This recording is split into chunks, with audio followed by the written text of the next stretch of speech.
is our final tutorial for the semester for academic skills in English. It's good to see you, and during this final one we will be looking at feedback on your essay, your assignment number 3, and also helping you, if I can, I'd like to help you with any questions you have for the final assignment, which is coming up soon. Right. You should have seen that on Funda your marks are there for assignment number 3, and I have also returned your essays to you together with the reviewed copy of your essay. So you received 2 from me, and I really strongly recommend that you put them next to each other, side by side, and have a good look at everything I've changed, because that is your opportunity to learn. Please don't feel discouraged if I've changed a lot of things. You know, this is personal attention, and it's quite hard to get someone who's going to give you advice on every detail of every sentence. And so that's what I've done, and I'm doing it in a spirit of helpfulness and with a view to improvement. So that's great. Let's start then. There we go with our slides, and the first thing I want to tell you is what you will see when you see your marks. I've already talked about those 2 bullets. Your first mark out of 10 is called just L, and that stands for language usage, your grammar, your sentence structure, everything like that.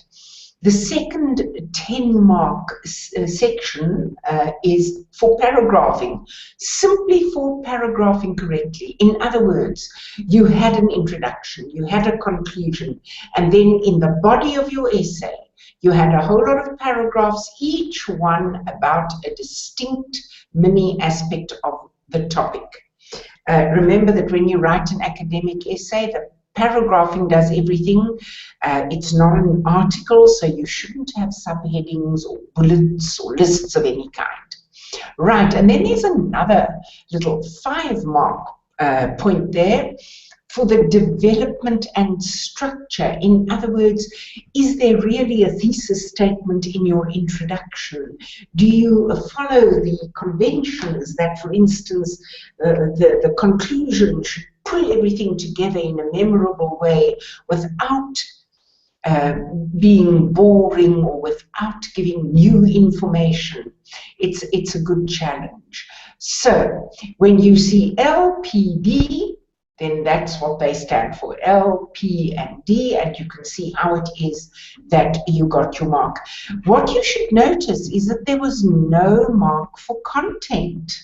In other words, this time I wasn't looking at what you had to say so much as how you said it, because in this course we're concentrating on how to structure an essay. For assignment 3, I'm going to look at content as well as all this. Right. The good news is, by the way, that assignment 3, I have extended your date. So you do have a week longer than you did in your initial module outline to submit this essay. So please take your time and try your very best to not repeat these common errors we're going to look at just now. Try to, and especially try to get 3 good sources and get your bibliography correct. That's a big challenge also for the next assignment. Right, so now let's have a look at these common errors that I do not want you ever to use again. Right. Now,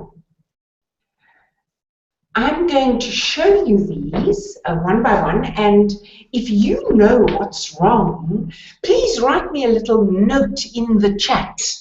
I've also got Q&A open, so even if you are watching at home, you can answer on Q&A, and I'll look from time to time to see whether there's any question that I can answer or any answer that you are giving me. Right. So now, oh, this Q&A is rather slow, but it's loading now. Ah, yes, welcome. I see there is a question already there from Candice that I can quickly answer.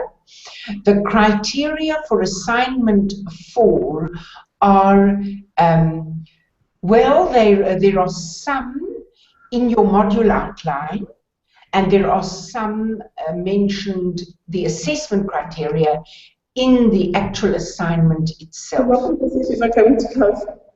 What you have to do, sorry, does somebody want to say something? Just raise your hand if you wanted to. Yes, what you do is you go into assignments, tests, and surveys, the button on the Funda page that has got all 3 of those listed.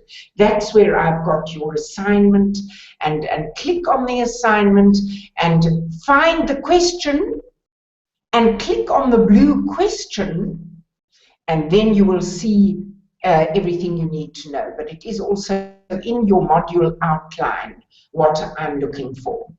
Okay, now what we're going to do right now is, oh yes, I want to go back to those common errors. These come from your own essays. So this isn't something I've sucked out of my thumb. This is what you wrote, not you personally, but somebody in your class. So these are mistakes that are interesting to analyze. Let's have a look at number 1. Being with someone is about more than that. It's all about personality. Now, if anybody would like to make a suggestion, I'll wait a moment, type it quickly into the chat or into Q&A. I won't wait too long because it's quite a long thing to explain. So let me go on, or we won't do enough work. That's a typical example of a run-on sentence. It should be 2 sentences. I hope you can see that. Being with someone, all that together makes a subject of the verb is about more than that, full stop. There should be a full stop here. That's the end of that sentence. And then you start with a new subject and verb. It is. Okay, so full stop, capital I, it's all about personality. Great. Now that's a mistake that many of you are making. You know, when you are speaking, I can't hear that it's a mistake. But when you are writing, you have to be very careful about putting full stops at the end of sentences.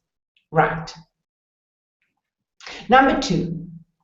The smallest things is what makes people notice who you are and show the biggest impressions. Now, there's more than one mistake in that sentence, and they are mostly mistakes of agreement. By that I mean the subject and the verb don't agree. If the subject is singular, the verb must be singular. And the same for plural, plural. But look here, you can't say things plural is singular. So you also have to get rid of this S. That's a singular for things, not good. And another mistake is, well, show is correct. Things show, there they've got a plural verb, that's good. But we don't show an impression. The idiom is, we make an impression. Okay, so the correct answer is, the smallest things are what make people, you don't need the delete the, notice who you are and make the biggest impression. I would delete that S as well. Impression is one uncountable thing. Good, so I'm going to read the correct one once more. The smallest things are what make people notice who you are and make the biggest impression. Okay, now here was somebody explaining a problem that some men have with self-image, and they said, being a man is all about getting into fights and winning it. Now, this comes from the middle of an essay, so it is a full sentence. She was saying this is the trouble with male self-image. They believe that being a man is all about getting into fights and winning. Have you seen the mistake? If you said fights, you must say them. It is only one fight. It's no good getting into lots of fights and you win only one. Okay, so remember that. This is a very South African mistake, as I think I've mentioned before. And many South Africans around you will make this mistake, so it won't even sound so bad. But the minute you speak to someone from Canada or the United States or England or Australia, they'll listen and they'll think, what is she talking about? Why it? She was talking about fights. So train yourself. When you use that little word it, ask yourself, shouldn't it be they or them, perhaps? Okay, good. Now let's go to number 4. And here, this is one word I want you to type into the chat. I think you've got a good chance of giving me the answer here. Come on, there are a number of groups, people available. To prove this, I went and did some research. That's a perfectly good sentence except for one word. Who can type it for me?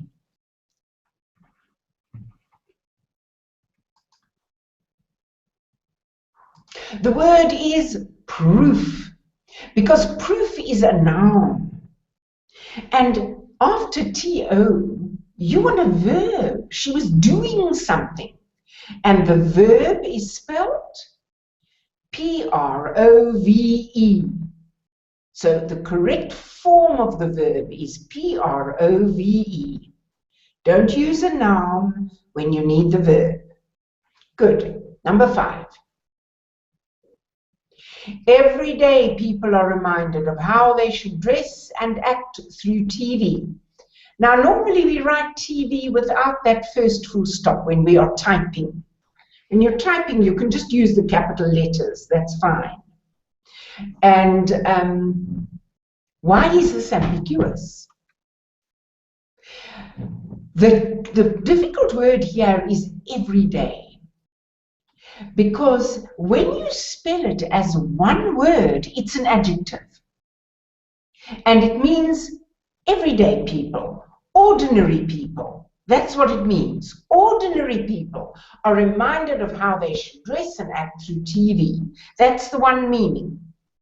The other meaning is people are reminded of how they should dress and act through TV every day. 2 words, and that's when it is a time phrase and not an adjective.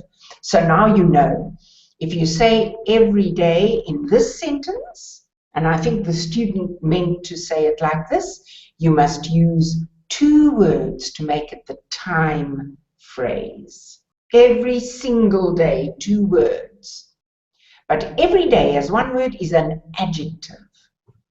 Number 6, this can cause effect on a man's idea of what manly is. Now, I hope you can see that they are confusing 2 different kinds of sentence structure here. You must choose. You can either say this has an effect on a man's idea of what manly is, or else you can use affect as a verb. And in that case, you cut out can cause and you say can affect. But if it's a verb, you spell it A-F-F-E-C-T. Okay? If it's a verb, it's an A. If it's a noun, it's an E. Good. So your two choices. This can have an effect on a man's idea of what manly is, or this can affect with an A man's idea. Good, good, good. Number 7. Men are very numb. They do not feel and react to a lot of situations. Now, there are two things wrong with that number 7. The one is that it is a sweeping statement. It's a wild generalization, and you mustn't do that. You are university students. You can't say all men are exactly the same and they are all numb, because, you know, if you just think about it a little bit, you can see it's not true.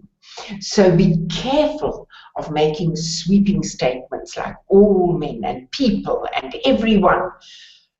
Say many people or some men, something like that, to qualify your sweeping statement.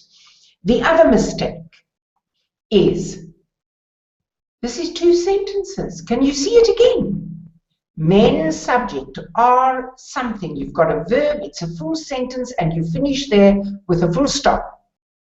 Now you start with a capital T for your new subject, and it's got a verb, do not feel. So this is a new sentence.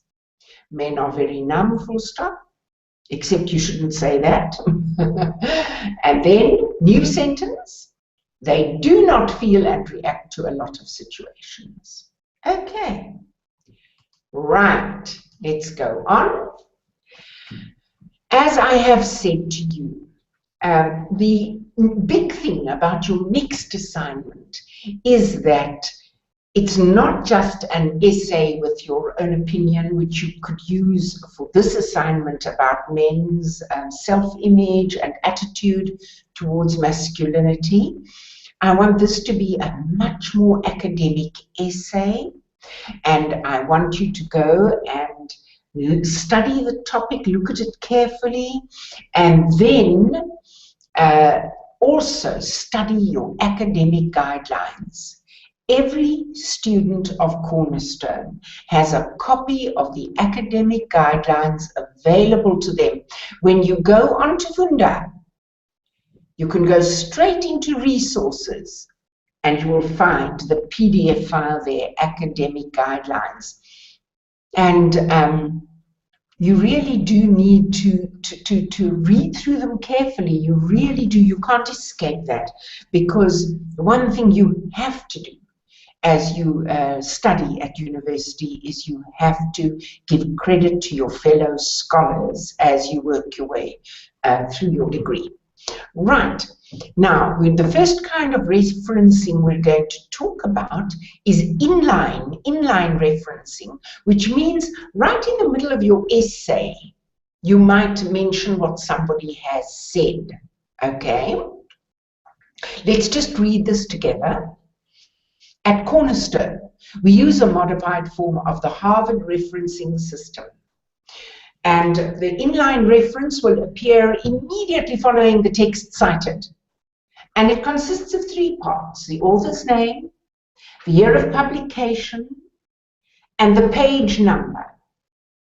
For example, Herman 1998:87. You don't put a P for page or anything like that. The colon is all you use, and you have to use the brackets just like that. Now, notice that it's the year the book was published. It's not necessarily the year that the man first said this, but it's the book that you got it from. That's the year that that book was published. Okay. Now, what about if you use the name? Let's say you use the name Herman, or let's say Erickson, in your essay by saying, Erickson argues that. Now you've used his name, so you don't have to put it inside the brackets again. That's too obvious. It's unnecessary. Okay. So what goes into brackets is just the date of publication and page 450 after a colon. Good. Right. Here's a question. When do you put a source into your bibliography, although you have no inline references to it? You haven't mentioned this book at all in your essay while you were writing. So why would you put it in your bibliography? The answer to that is that it is a book that has influenced your thinking. It is a book that is important, and although you are not aware of ever having paraphrased or quoted from it directly, it has helped you, it has taught you, it has formed your thinking on the subject, and therefore you want to put it in the bibliography, and that's the good and honest thing to do. Okay? Good. Sometimes you can call that an extended bibliography, meaning all the books that have influenced you and not only the ones that you have quoted from. Let's go on.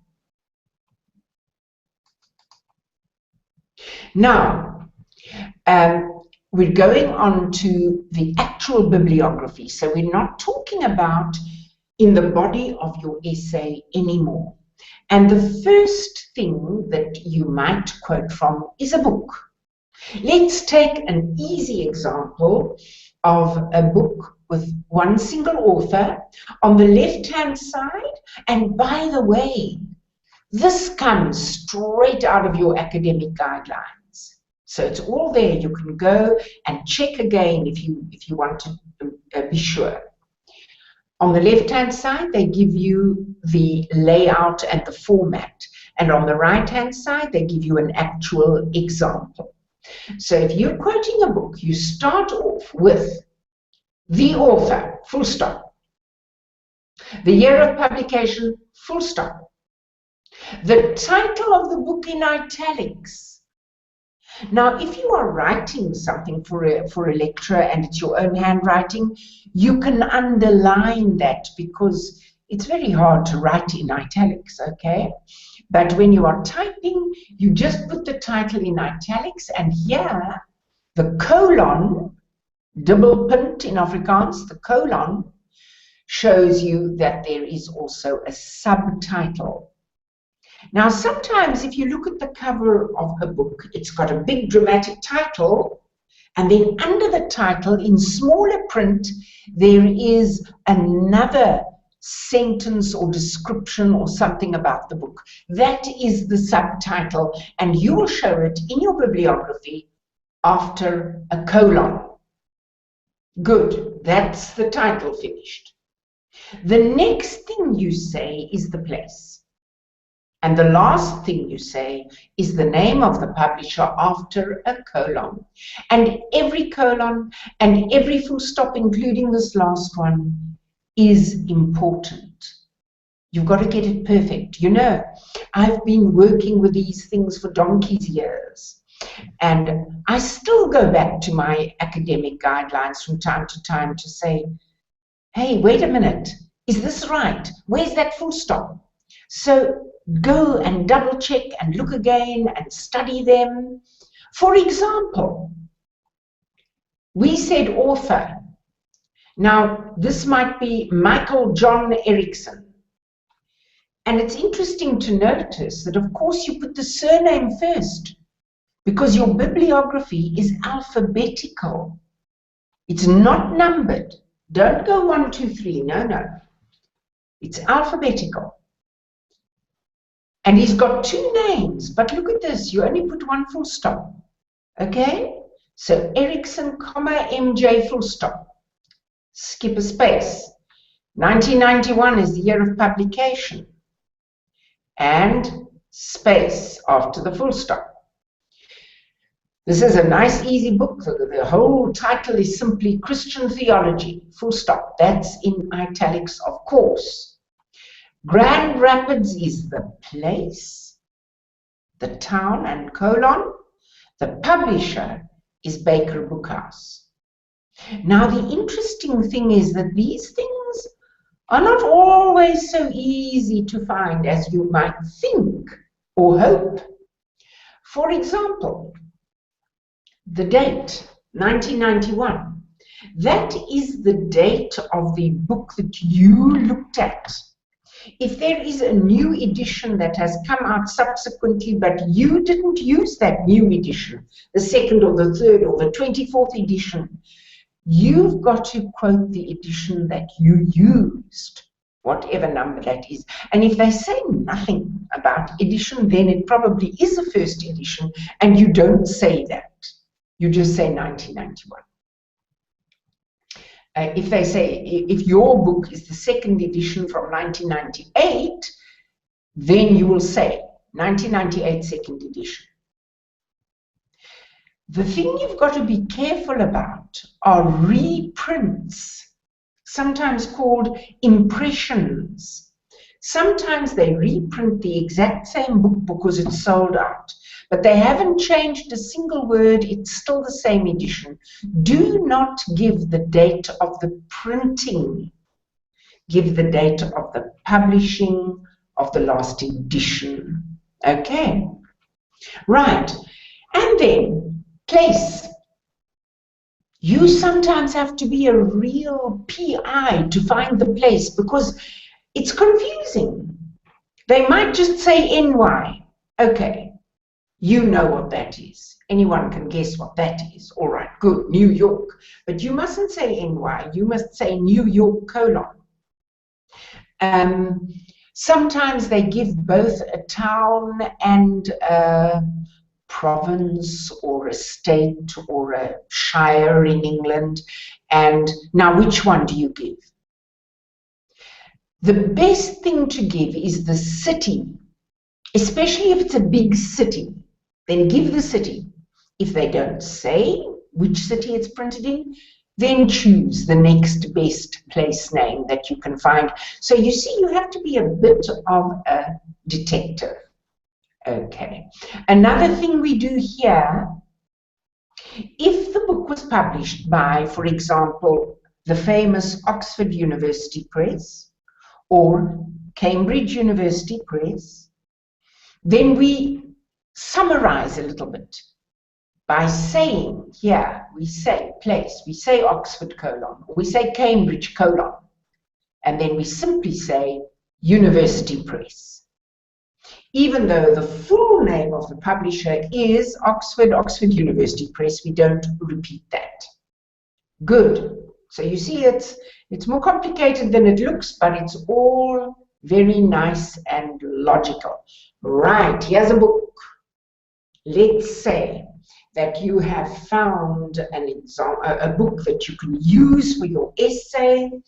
It's called The Power of a Parent's Love. It's got no subtitle, do you see that? So you're not going to need a colon there. It was written by Elizabeth Miller, and it was published by Hungerston Limited in Wellingsborough, Northamptonshire. Great. Now, I'm going to give you a minute. I'm not going to show the next slide just yet. Write down how you would list that book in your bibliography. Quickly write it. And then in a moment, I will go on to the next slide and you can check yourself. Because honestly, if you try and then see what mistake you have made, you will really remember. You will remember much better than if you didn't even try and you just looked at it on a slide passively. Okay? Let's see if you've had enough time now. I suppose so. All right. So, that little icon, by the way, is just the icon of Hungerston Limited. And these books, just by the way, are not real books.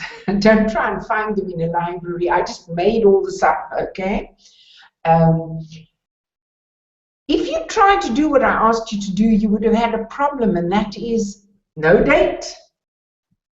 So very often, you have to look on the obverse side, the back of the title page. And that's where you will find the dates and sometimes the places and so on. So you have to study both those pages. And here it tells you. It was first published in 1996 and it was copyrighted. That's the copyright sign by Elizabeth Miller in 1996. But there was a second impression in 1998. So my question to you is, please type. What are you going to say, 1996 or 1998?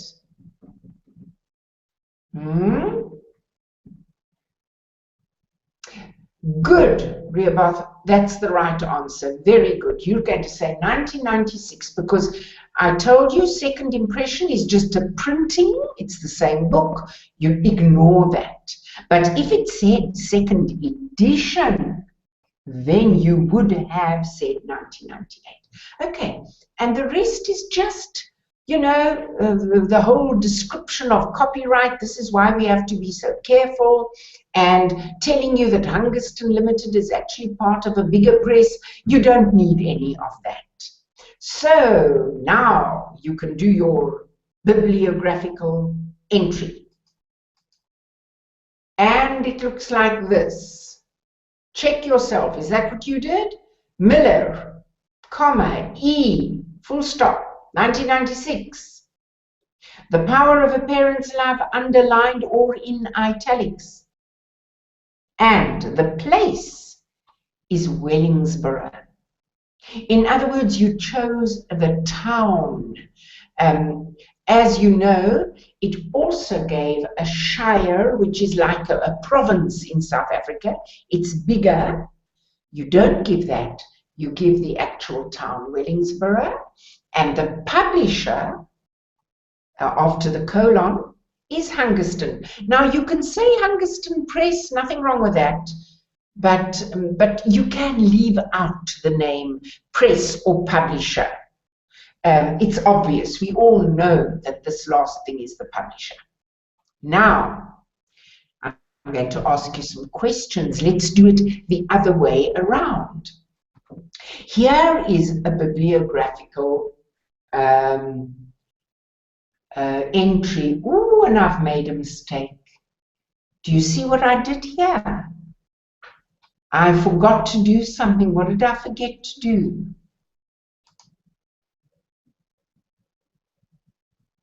I forgot to put reactions to poverty and attributional analysis in italics. Yes, that's right. Yes, Candace, I see you also answered that question. Good. So I should have put this whole title, Reactions to Poverty and Attributional Analysis, in italics. So I apologize for that. And we've got Robbins W and Hughes M. Notice an interesting thing here. When there are two authors, we do not put a full stop after the initials of the first writer. We keep that full stop for the very last set of initials, okay? And then the date. All right, but let me not say too much, because I've got questions for you. From all this information, can you please tell me what is the publisher's name? Quickly type there. Yes, good, good, good. I've got one answer. I've got, yes, very good. 2. So that is right. The publisher is New Wave. It's the last thing that is mentioned. That's the publisher. Now, what is the subtitle of the book? What is the subtitle of the book? It's a bit longer, but I don't want the whole title.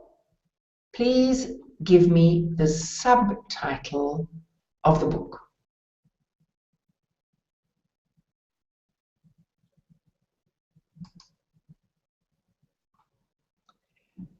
Actually, at least one person has given me the main title instead of the subtitle.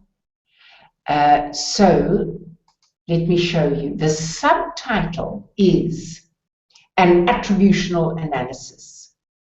Okay, because the main title is reactions to poverty. After the colon, you get the subtitle. Okay, good. Next question. Where was this book published?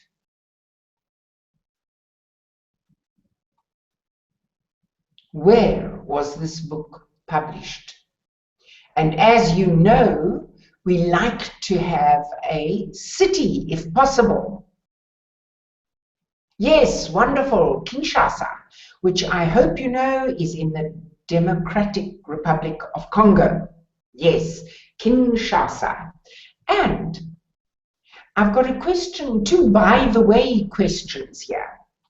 H comes before R in the alphabet.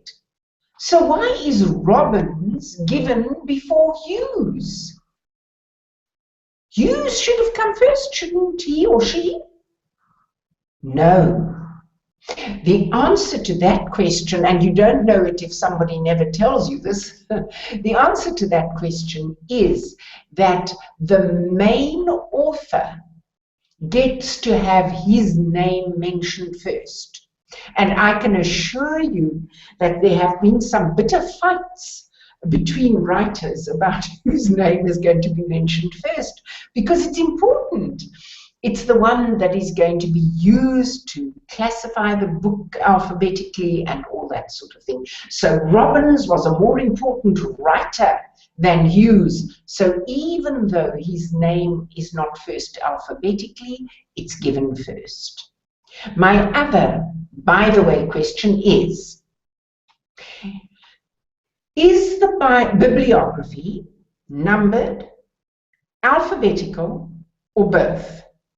Give me an answer for that quickly, please.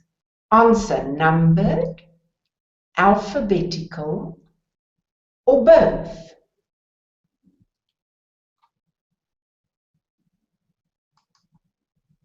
The answer is alphabetical. Yes, you are right. She says alphabetical, I think, and she thinks right. Good, Rehoboam. So remember that you start with the ABCs and you end with the XYZs. You do not use numbers. Your whole bibliography is just alphabetical. Okay, well done. Let's go on to the next section that you need to know. We've now finished looking at how to give credit to a book in your bibliography. Now, it may be that you have found a very good journal article.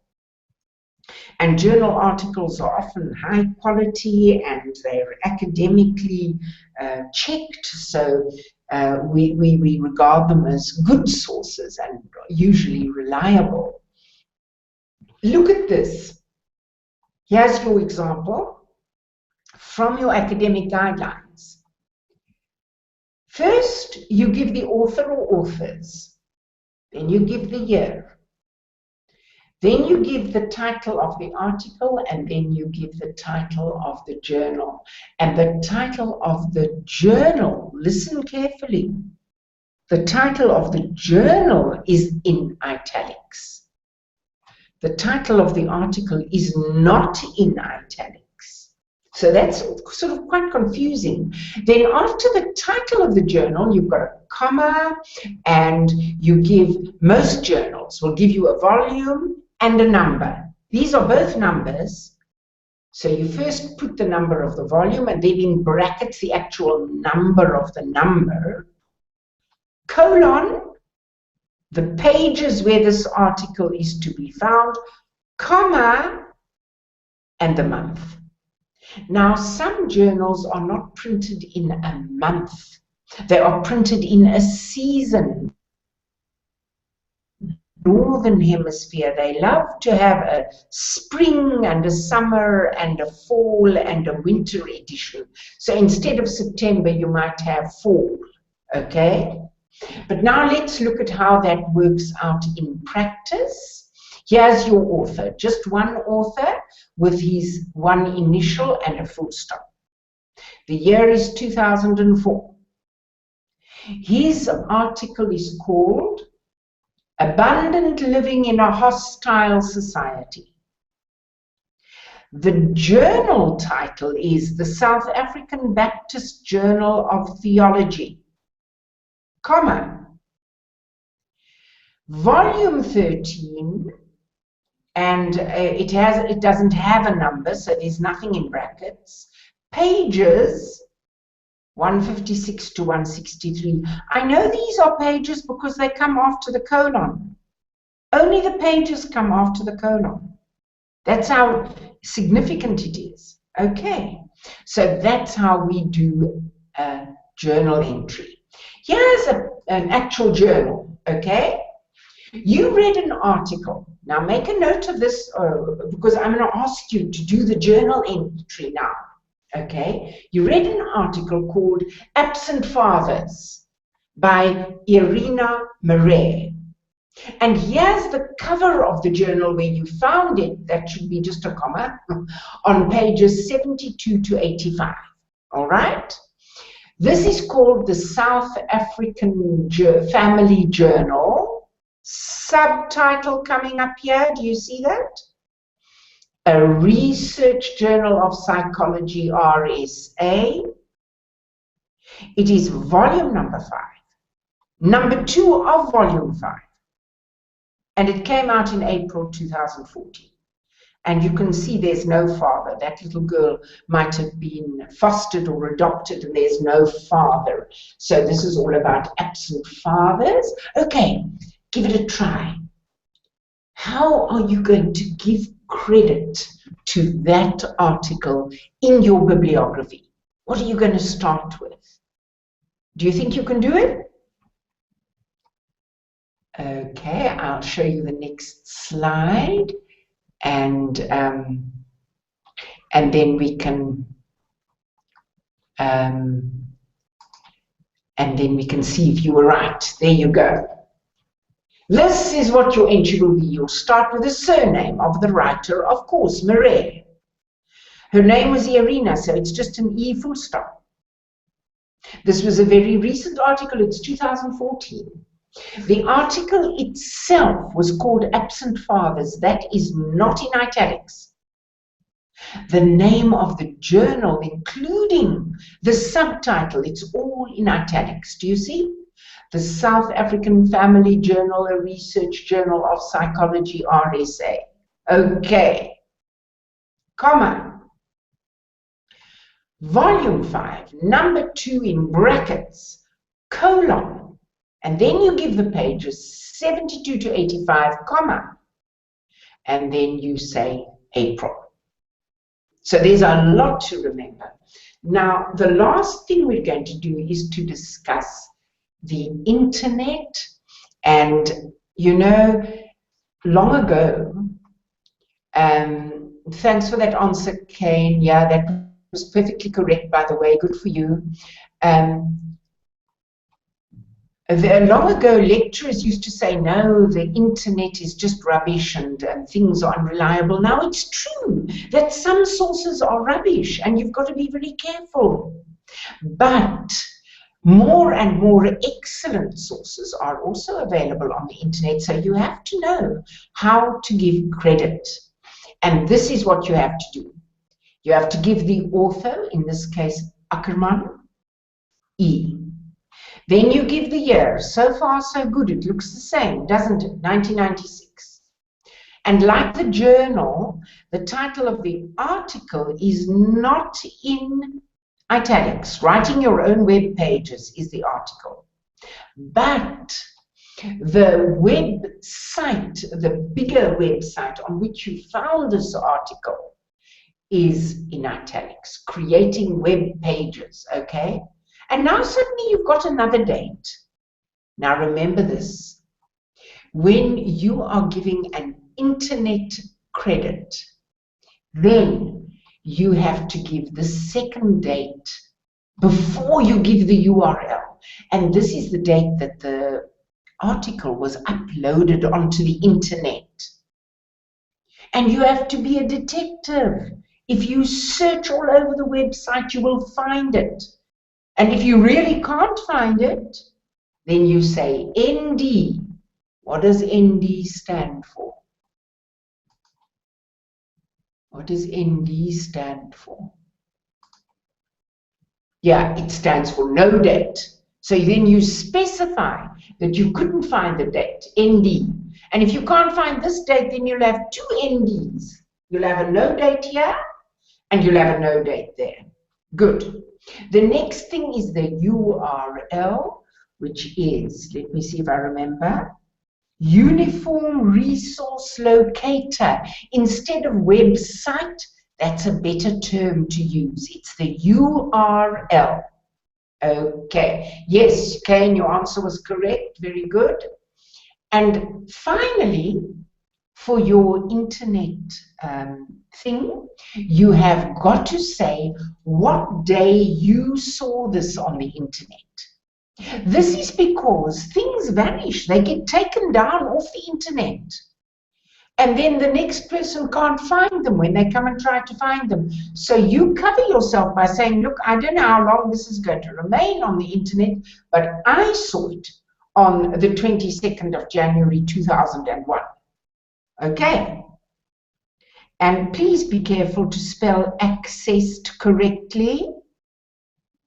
Don't make this a double S, because you are in no position to assess this thing. You're not writing a review of it.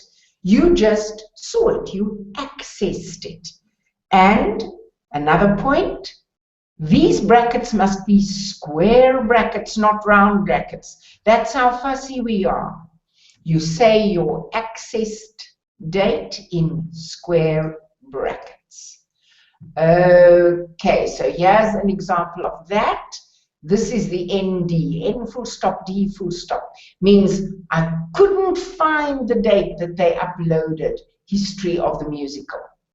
But I could find a date when it was actually, the whole website was created or it was written. Okay. We have run out of time, unfortunately. So, well, let me go back to that.